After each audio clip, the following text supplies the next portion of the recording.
United States is locked and loaded. When our president draws a red line, our president enforces the red line. We call on Russia to take a hard look at the company it keeps and live up to its responsibilities as a permanent member of the Council. Well, the strikes may be over for now, but the stakes in a world fight raising higher. So the question we want to ask right now is, where do we go from here? Here to weigh in, our panel, Walid Phares, Fox News national security and foreign affairs analyst, and former political director for George W. Bush, Matt Schlapp, and Kenan Rahmani, Americans for a Free Syria. He's a policy advisor there. Gentlemen, all, thank you for joining us this morning. Walid, let me start with you. The mission accomplished with these strikes was meant to send a signal to Assad and his the folks that support him in Russia and Iran. But how do they further any sort of resolution in that region going forward? Well, number one, mission accomplished means that the tactical mission, though it was a very large tactical mission, was successful. Whatever was the objective, the tactical objective was achieved. Now, beyond that, we'll have to wait to see the reaction. Will the Syrian regime understand and stop using chemical weapons? Will the Iranians and the Russians stop supplying whatever they're supplying to the Assad regime? Is the next stage. Thirdly, we need to be on the initiative. It's not just waiting for Assad to decide when he's going to use these chemical weapons or not. So in my view, and I've made it public many times ago, eastern Syria is where the football game is going to be. We have 2,000 troops there. Yep. The Russians are not present there. And it's very important to be able to connect with a border that is secure for us, which is the Jordanian border. So my call would be close that gap on the Iranian link between Iran, Iraq, and Syria. Matt, the president ran on an America First foreign policy, doesn't want to fight stupid wars in the Middle East as he has used. So he's hit this strike, this tactical mission accomplished. But what do you see as the administration's goals after this?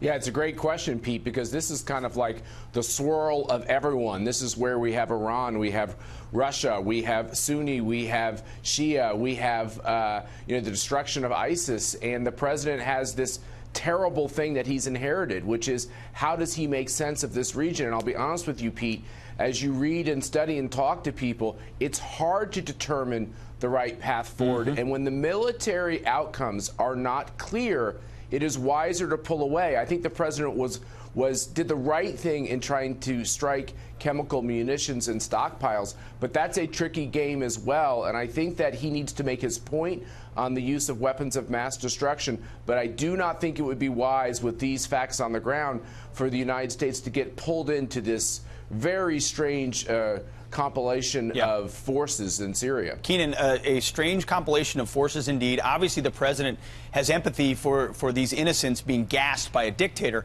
but he also has limits on what he wants America to be doing there. As someone who's intimately knowledgeable about what's happening on the ground in Syria, what is your expectation of the future? I mean, absolutely. No one wants a never-ending conflict in Syria and a never-ending U.S. presence in Syria. But the president said he was going to put a cost for the Assad regime, for Russia and Iran, for their use of chemical weapons and for their slaughter of innocents. And it doesn't look like this was that cost. It looks like Secretary Mattis has undermined the president's agenda against Iran. And we saw that with the Iran deal, and we're seeing that now, that the president is unable to have a real cost on Iran. Why do we have 80,000 Iranian militias in Syria? These are threatening the United States, they're threatening our allies. And just today, the Assad regime launched new airstrikes in Homs and Hama on innocent civilians. So the Assad regime feels that, at best, this is an invitation to use any weapon other than chemical weapons. And I think, at worst, we have not sent any message that's stronger than what we did last year. And the Assad regime will continue using chemical weapons next year. Well, we'll see. Obviously, the administration has said they won't allow that to happen. Well, Walid, answer that question, though.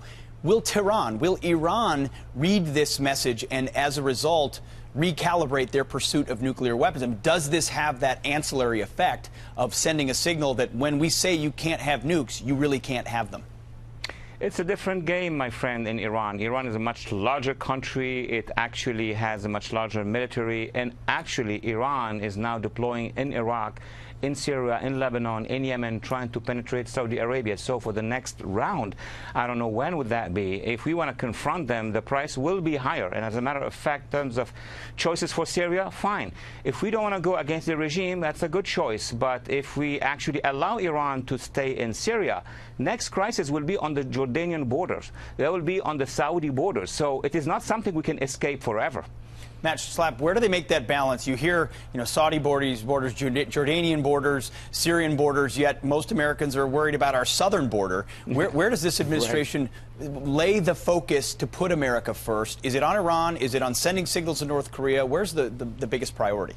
Look, our enemies overseas are Iran in the Middle East and China globally, including with all this IP theft and everything else. And I think the president has to stay focused like a laser on who the true enemies are. A nuclearized Iran is unacceptable. He's made that clear. And he now has the advisors he wants around him, like Ambassador John Bolton, to be able to decertify the Iran nuclear deal. So I think that's the next step with Iran. But I think you're right, Pete. It is about what is in the American interest, and it is not in the American interest for us to be pulled into wars all over the world, especially between radicalized Shia and Sunni. Some of these battles are not battles that American troops should be in the middle of. Kenan, we only have a moment. Brief answer, please. Do you see Assad using chemical weapons again? I think he's going to think about it, and I think when it comes to the American interest is to stop the Assad regime, to get a political transition there, so that the Assad regime, which is harboring ISIS and harboring extremist Iranian militias, can be brought to justice and can be stopped from committing these atrocities against civilians. We shall see. Three smart guys, Walid, Matt, Kenan, thank you for your time this morning. We really appreciate it. Thank you.